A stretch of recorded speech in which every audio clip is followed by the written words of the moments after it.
주의 손이 붙드시네.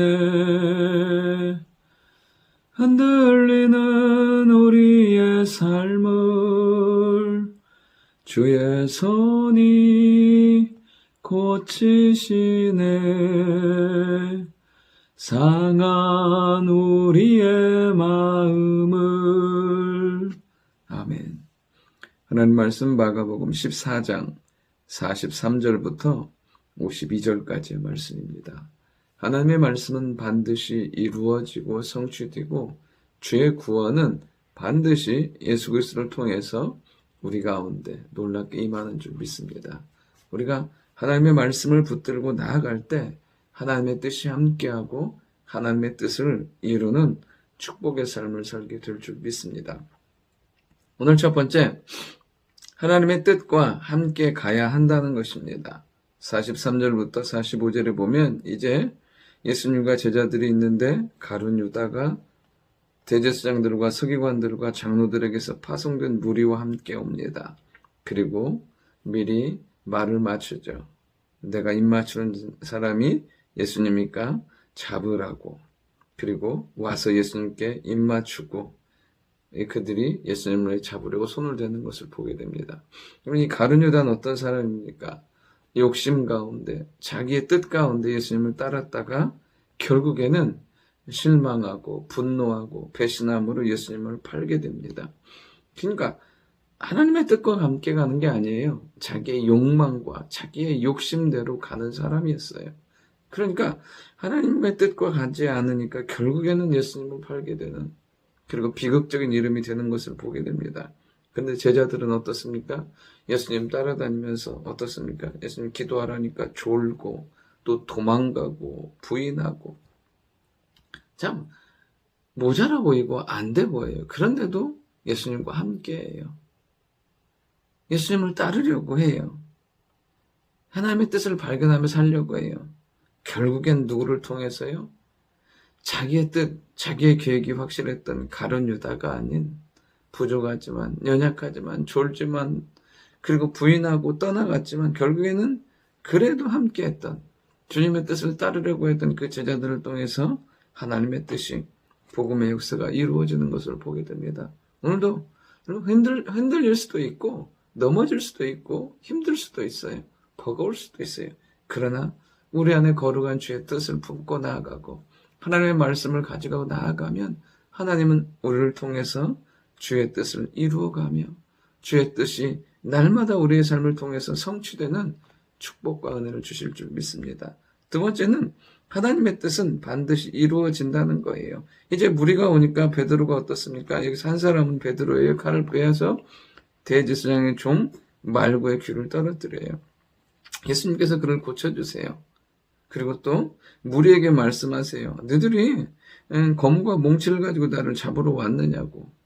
그러니까 이들이 이러는 거예요. 대제사장의 무리나 아니면 심지어 베드로 그 어느 누구도 사실은 예수님을 어찌할 수 있는 건 아니에요. 베드로가 아무리 한다고 해도 하나님의 구원의 역사를 막을 수 없어요.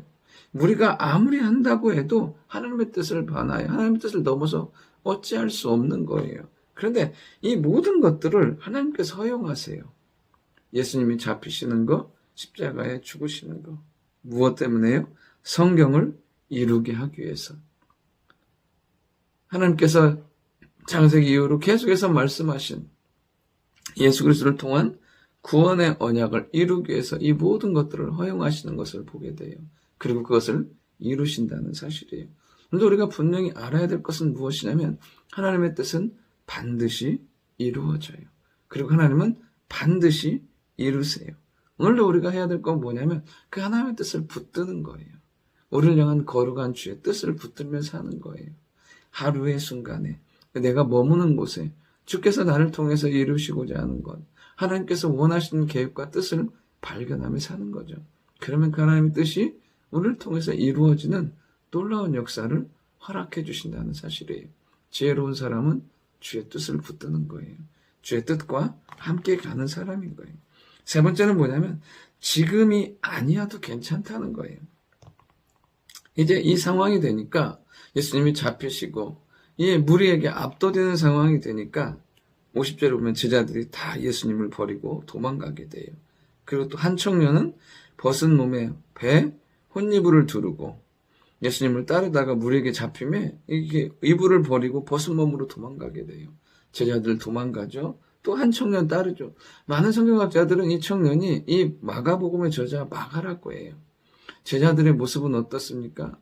예수님이 잡혔는데 내가 죽을지언정 예수님을 떠나지 않겠다고 했던 그들을 다 떠나가요. 그리고 또 어찌되나 따라가다가 사람들에게 잡히니까 그러잖아요. 옷을 벗고요. 벗은 몸으로 도망가요. 다 도망가요. 수치스러움과 부끄러움과 절망 가운데 다 도망가요.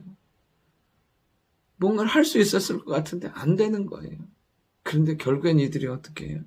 나중에 다시 은혜 받고 다시 성령의 충만함으로 복음을 딴 것까지 증거하는 진정한 주의 복음의 제자로 하나님의 사도로 사용받게 되는 것을 보게 돼요. 우리가 살면서 절망하는 것은 자꾸만 안 되는 것 때문에 우리가 힘들어요. 그냥 근데 안 될 수 있어요. 지금은 아니어도 괜찮아요. 지금은 못해도 괜찮아요. 지금은 넘어져도 괜찮아요. 우리가 말씀과 은혜 안에 있으면 주님은 제자들처럼 이렇게 세우셔서 귀하게 사용하시고 마가처럼 다시금 회복시키고 세우셔서 복음의 사람으로 만들어주신다는 사실이에요. 오늘도 우리 안에 그 믿음의 소망을 가지고 오늘 하루를 견디고 오늘 하루를 인내하고 오늘 하루를 하나님을 향하여 믿음을 결단하며 나아가는 삶을 살 수 있는 은혜가 있길 원합니다. 반드시 주님은 우리를 통해서 일하시고 역사해 주실 줄 믿습니다. 그런 믿음과 소망을 가지고 하나님의 거룩한 뜻을 품고 하나님의 뜻이 이루어지는 축복의 삶을 기대하며 살아가며 그리고 그렇게 뜻을 이루는 우리 모두가 될 수 있기를 원합니다. 좋으신 아버지 하나님, 우리의 삶이 주의 뜻과 함께 가는 삶이 되게 도와주시고 주의 뜻이 이루어지는 주의 뜻을 성취하는 축복의 삶이 될 수 있도록 주여 역사하여 주옵소서. 제자들처럼 하나님 지금은 아니어도 그러나 반드시 주께서 우리에게 은혜 주시고 능력 주셔서 귀하게 사용하여 줄 줄 믿사오니 항상 깨어서 은혜 충만하며 주를 바라며 주의 뜻을 구하며 살아가는 저희들 누구에 도와주옵소서. 그렇게 살기로 결단하는 우리에게 오늘도 응답하시고 하나님의 도우심 넘치는 귀한 하루 되게 도와주옵소서. 예수님의 이름으로 기도드립니다. 아멘.